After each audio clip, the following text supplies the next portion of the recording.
बच्चों, आज मैथमेटिक्स में हम पढ़ेंगे लाइन और एंगल्स के बारे में, अर्थात रेखा और कोण के बारे में। आइए सबसे पहले हम देखते हैं पैरेलल लाइंस अर्थात समांतर रेखा। पता है बच्चों पैरेलल लाइंस किसे कहते हैं? आप यहाँ चित्र में देख सकते हैं, ये लाइन सीधी है और ये दूसरी लाइन भी। देखिए इसके बीच दूरी की क्या है? समान, ये कहीं भी नहीं मिल रही। वैसे ही इस AB और CD को देखिए आप, ये भी क्या है? समान दूरी के साथ चल रही है। तो आप जानते हैं बच्चों पैरेलल लाइंस अर्थात समांतर रेखा उसे कहते हैं जिसमें लाइनें कभी भी आपस में इंटरसेक्ट नहीं करती, अर्थात कभी भी एक दूसरे को नहीं मिलती है। इसका नोटेशन है ये पैरेलल लाइन का साइन है, L parallel M and AB parallel CD। आइए देखते हैं एग्जांपल्स, कुछ उदाहरण पैरेलल लाइंस के जो हमारे जीवन में हमेशा चलता रहता है। जैसे हार्डवुड फ्लोर्स है, ये देखिए फ्लोर्स, इसको ये किस तरह से समानांतर बनाया गया है, अर्थात इसका एक एज अलग है और दूसरा एज अलग, बिल्कुल समान लंबाई के साथ और सेम डिस्टेंस है हर जगह। वैसे ही हम देखते हैं अपोजिट साइड्स ऑफ विंडोज भी है, होता है, आप देखते हो घरों में विंडोज, उसके अपोजिट साइड्स, दोनों जो साइड्स होते हैं क्या होते हैं? बिल्कुल समान दूरी पर होते हैं। डेस्क को देखो, डेस्क में भी दो एज होते हैं, दोनों ही समान दूरी पे होते हैं। आप यहां देख सकते हैं एक लाइन और भी आपके पास, पार्किंग स्लॉट्स इन पार्किंग लॉट। पार्किंग में जैसे एक गाड़ी है फिर दूसरी गाड़ी, इस तरह समान अंतर रखी जाती है ताकि निकालने में इजी हो और रखने में। पैरेलल पार्किंग होती है। आप यहाँ पर एक और देख सकते हैं, ये गाड़ी जा रही है और दूसरी गाड़ी इस तरह से यहाँ पर आई, ये पैरेलल में आकर आगे निकल सकती है। कुछ एग्जांपल्स हमने यहाँ पर लिए हैं चित्र के साथ। देखिए example of parallel line, edge of, किसके एज? बोर्ड के, अर्थात ये बोर्ड देखिए नीचे है एक बोर्ड, इसका यह किनारा और यह किनारा देखो आप बिल्कुल समान दूरी से है, अर्थात ये एक दूसरे को कभी टच नहीं कर सकती, नहीं करती है। अच्छा, ब्रिक जो ईंट है, ये देखिए दीवारों में ईंट लगी है, इसकी दूरी देखिए यहां से और ये बिल्कुल समानांतर पे है। ये किनारा और ये किनारा देखिए बिल्कुल समान दूरी से है, इस तरह से यह इसके समानांतर में है और यह इसके समानांतर। वॉल, दीवार को हम देखेंगे, दीवार आप देख सकते हो, ये दीवार ये एक यहां से और फिर एक ये इस तरह से। या दीवार की मोटाई आप देखोगे तो एक किनारा इधर होता है, एक किनारा उधर, तो ये बीच में दूरी समान होती है। फिर हम टेबल के बारे में देखते हैं। आप देखिए टेबल, ये नीचे बच्चे पढ़ रहे, कुछ देख रहे हो बच्चों? नीचे देखिए ये टेबल है, टेबल का ये किनारा और इधर का किनारा दोनों समान अंतर पे है। वैसे यहाँ विंडो देख सकते हो, विंडो का ये किनारा और ये किनारा बिल्कुल समान अंतर पे है।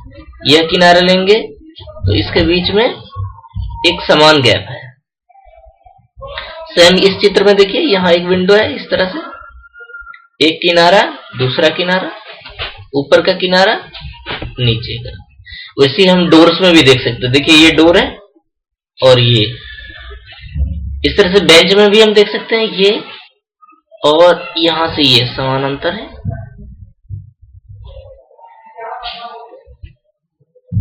अब देखिए परपेंडिकुलर लाइंस के बारे में कुछ उदाहरण देखते हैं। सबसे पहले lines that intersect to form a right angle, ऐसी लाइनें जो एक दूसरे को इंटरसेक्ट करके क्या करती हैं? 90 डिग्री का कोण बनाती है, उसे हम परपेंडिकुलर लाइंस कहते हैं। जैसे यहाँ एक M है और एक N, दो लाइनें एक दूसरे को इंटरसेक्ट कर रही है और ये लाल घेरा देख रहे हैं, यह 90 डिग्री का कोण बना रही है। इसका नोटेशन कैसा होता है? इस तरह से एक सीधी लाइन और एक नीचे देखिए इस तरह से, ये हमारा होता है परपेंडिकुलर लाइन का नोटेशन।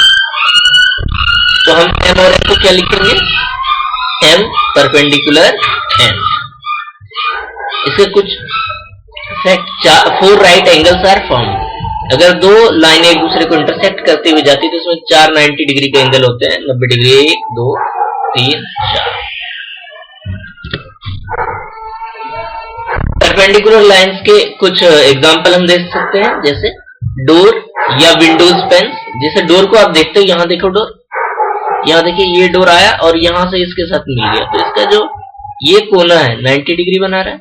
इस तरह से हम यहां भी देख सकते हैं, ऐसे मूव हो रहा है तो यहां 90 डिग्री हो रहा है, ये 90 डिग्री बन रहा है। इस तरह से ये क्या है आपस में परपेंडिकुलर।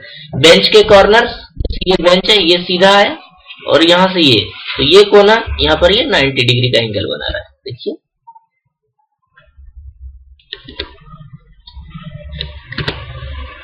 अब हम ट्रांसवर्सल लाइन को देखते हैं। ट्रांसवर्सल लाइन क्या होता है बेटा?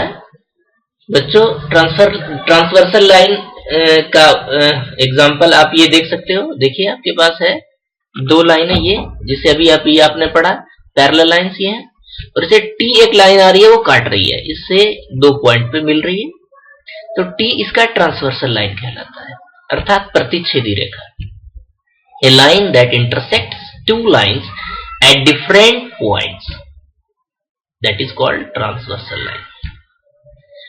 वर्टिकल एंगल्स देखते हैं हम। जब कोई 2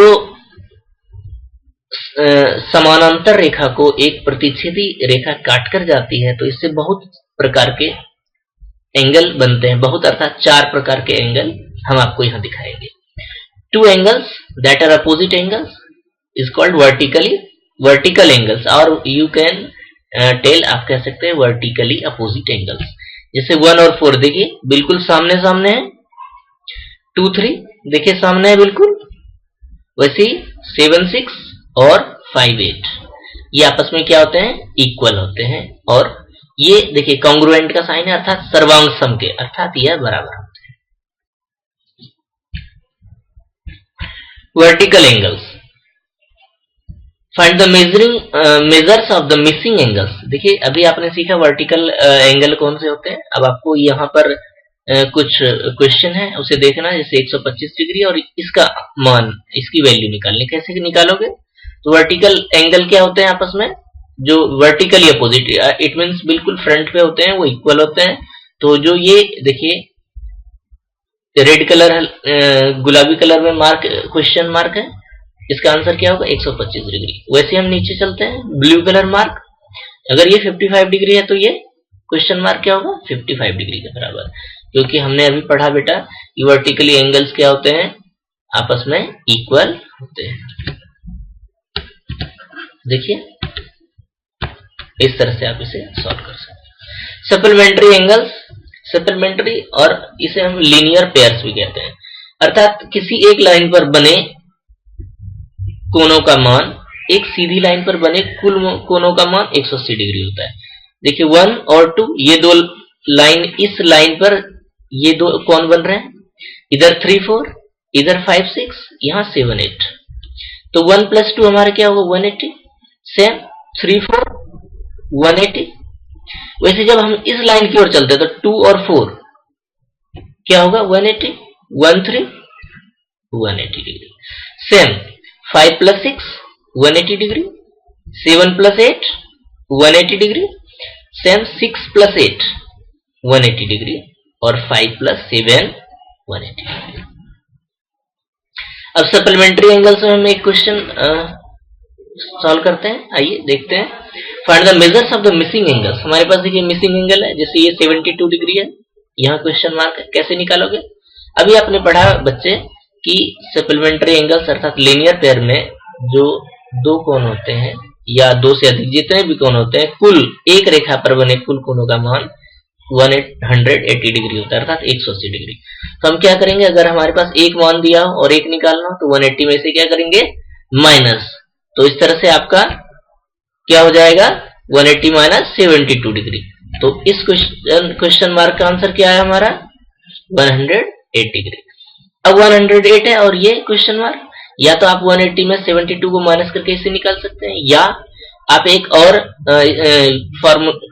और अभिगृहित यूज कर सकते हो, जैसे अभी आपने इससे पहले पढ़ा कि vertically opposite angles are equal, तो ये क्वेश्चन मार्क आपका 108 डिग्री के इक्वल जाएगा।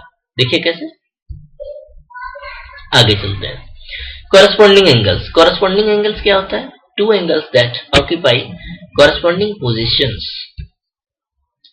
देखिए यहां पर आप देख रहे हैं ये दो समानांतर रेखा है जो रेड कलर में, और टी जो ब्लैक कलर की रेखा, ये ट्रांसवर्सल है। यहाँ पर जैसे हम इस तरफ आते हैं, ये टॉप लेफ्ट लिखा है और ये टॉप लेफ्ट, ये दोनों हमारे कॉरस्पॉन्डिंग एंगल्स हैं। वैसे सेम इधर top right corresponding angles, bottom left नीचे देखिए, और नीचे बॉटम लेफ्ट ग्रीन कलर, ये भी हमारे कॉरस्पॉन्डिंग एंगल है। यहाँ बॉटम राइट, ये बॉटम राइट, ये हमारे कॉरस्पॉन्डिंग एंगल्स। अर्थात बच्चों आपने देखा कि दो समानांतर रेखा के एक ही ओर बने कौन क्या होते हैं? कॉरस्पॉन्डिंग एंगल्स कहलाते हैं, संगत की तरह। एक ही ओर का अर्थ है इस रेखा पर बना यहाँ पर कौन, वैसे सेम संगत में इस तरह से बने दूसरी रेखा पर कौन, और ये दोनों क्या हो? समानांतर हो। तो यह रेखा क्या होगी? यह कौन क्या होगा? कॉरस्पॉन्डिंग एंगल होगा। तो हमारे पास इसमें 1 5 2 6 3 7 4 8 ये सारे कॉरस्पॉन्डिंग एंगल्स हैं और ये इक्वल। अब इसके बारे में एक क्वेश्चन लेते हैं। Corresponding angles, find the measures of the missing angle. देखिए आपके पास एक क्वेश्चन मार्क है, इस एंगल का मान निकालना है। तो अभी आपने देखा बेटा कि 35 डिग्री यह कॉरस्पॉन्डिंग एंगल का जो अभी हमने अभिगृहित देखा, तो 35 डिग्री और ये दोनों इक्वल होंगे। क्यों होंगे? क्योंकि ये दोनों क्या है? Corresponding angles. और वैसे सेम 145 डिग्री इस 145 डिग्री के इक्वल, अर्थात इस एंगल के इक्वल, क्योंकि ये भी कॉरस्पॉन्डिंग एंगल्स। अब हम चलते हैं alternate interior angles. Two angles that lie between parallel lines on opposite sides of the transversal is called alternate interior angles. देखिए अल्टरनेट इंटीरियर एंगल्स कौन से होते हैं? देखिए 3 6 अल्टरनेट है, और फिर 4 5 है अल्टरनेट, ये अंदर की ओर है और अल्टरनेट एंगल्स है। ये इक्वल भी होते हैं और इसे हम अल्टरनेट इंटीरियर एंगल्स कहते हैं, जो दो समानांतर रेखाओं और एक ट्रांसवर्सल रेखा के द्वारा अंदर की ओर अपोजिट साइड्स में बना हुआ कोण कहलाता है। तो हमारे पास क्या होगा बच्चे? 3 = 6 और 4 = 5। आइए चलते हैं alternate interior angles. Alternate interior angles के एक क्वेश्चन को करें। Find the measures of missing angles. देखिए आपके पास ये 82 डिग्री है और ये 98 और यहाँ एक क्वेश्चन मार्क। तो ये क्वेश्चन मार्क क्या होगा? अल्टरनेट इंटीरियर एंगल के इक्वल, अर्थात ये 98 डिग्री के बराबर होगा। ठीक है बच्चे, और ये वाला 82 डिग्री के बराबर। अब हम चलते हैं alternate exterior angles. Exterior angles अर्थात बाहर की ओर। Two angles that lie outside parallel lines on opposite sides of the transit, 2 = 7 और 1 = 8। ये हमारे अल्टरनेट एक्सटीरियर एंगल्स हैं जो कि इक्वल होते हैं। इसका एक क्वेश्चन लेते हैं। 120 डिग्री यहाँ पर गिवन है, तो इसकी वैल्यू क्या होगी? और यहाँ 60 गिवन है, तो हम इस तरह से चलेंगे। 120 इस तरह से यहाँ सम्मुख कोण के बराबर, अर्थात वर्टिकली अपोजिट एंगल के इक्वल। फिर यहां से क्रॉस आते हैं, ये अल्टरनेट में आया इक्वल, और यहां से वर्टिकली अपोजिट, अर्थात क्वेश्चन मार्क क्या होगा? 120 डिग्री के equal. Consecutive interior angles. Two angles that lie between parallel lines on the same sides of the transversal is called consecutive interior angles. देखिए consecutive interior angles कौन से हैं? 3 5 और 4 6। consecutive interior angles की property होती है कि sum of consecutive interior angles is equal 180 degree. It means 3 + 5 is equal 180 degree and 4 + 6 is equal 180 degree. Question लेते हैं। Find the measures of the missing angle. If you have 135 degree is measure of one angle here and have a question mark here, and you understand these are consecutive interior angles, so you can apply 135 degree is subtracted in 180 degree and you can find what is the value of this angle. Good luck बच्चे।